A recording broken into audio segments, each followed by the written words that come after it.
Hello everyone, my name is Elizabeth Mazingo and this is my individual vlog presentation on distance and interpersonal communication ethics. This course is COM 616, also known as Communicating Efficiently. Today's date is July 24th, 2017. Today I will be discussing the topic of distance and interpersonal communication ethics that is covered in our textbook, Communication Ethics Literacy, Dialogue and Difference. Next, I will be showing a visual representation of distance and roles by showing a scene in an episode of the show Boy Meets World. Lastly, I will discuss the article Absence Makes the Communication Grow Fonder, Geographic Separation, Interpersonal Media, and Intimacy in Dating Relationships, which provides an experiment of distance found in romantic interpersonal relationships. According to Arnett, Hardin, Fritz, and Bell, the authors of the textbook, Communication Ethics Literacy, Dialogue and Difference, distance is the communicative space between two people in an interpersonal relationship, or friendship.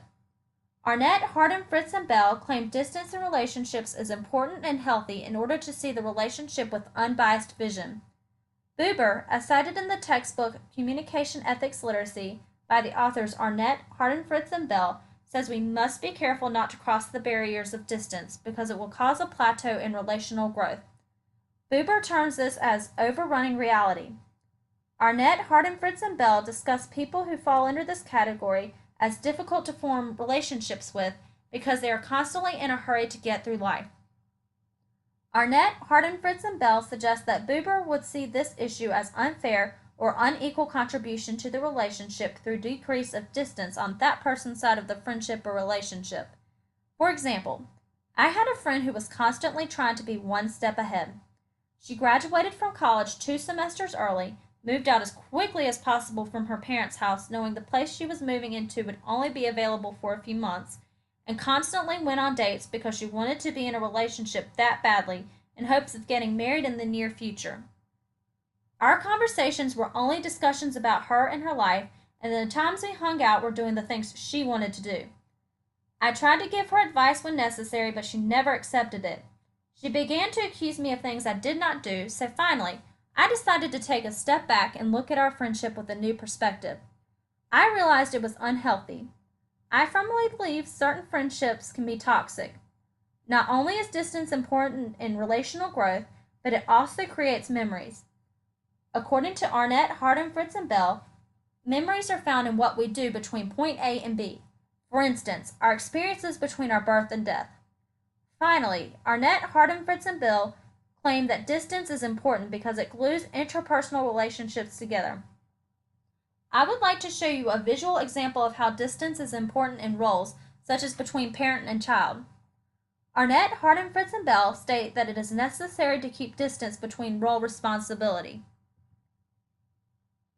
The example I am about to show you is a scene from an episode of the show Boy Meets World written by Jacobs, Kelly, Sherman, and Mennel.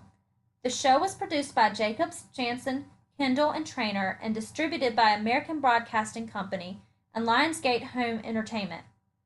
I found the example of the episode 23 titled Home in Season 2 on Autumn Sapphire's YouTube channel. First, the show Boy Meets World is about a young boy named Corey Matthews who learns what life is all about through situations that are found in each episode. Corey has a best friend named Sean who is a part of a dysfunctional family. In this episode, Sean's mom leaves him and his dad because she is unhappy, so his dad chases after her, leaving Sean behind. Corey's parents offer to take Sean in, but Sean runs away because he does not want to obey their rules. The troubled teen shows up to school the next day, but he is clearly upset about his parents. Corey and Sean's teacher, Mr. Turner, offers help and eventually becomes his guardian for several episodes. Here is a scene that portrays relational distance and roles.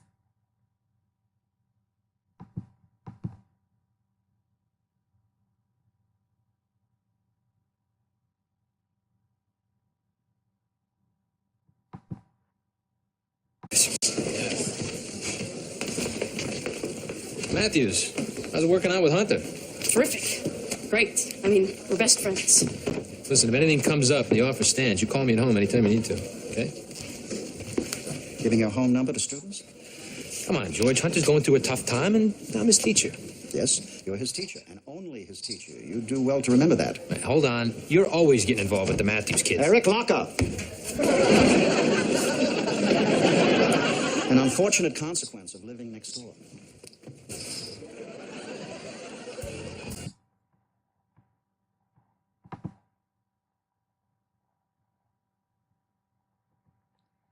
In this episode, we were able to see Mr. Turner stepping over distance barriers from being Corey and Sean's teacher to being their friend.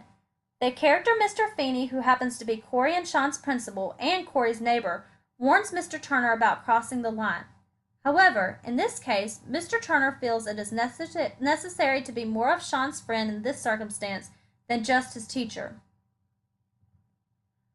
I would now like to share with you a peer-reviewed article that relates to distance in relationships, more specifically romantic relationships.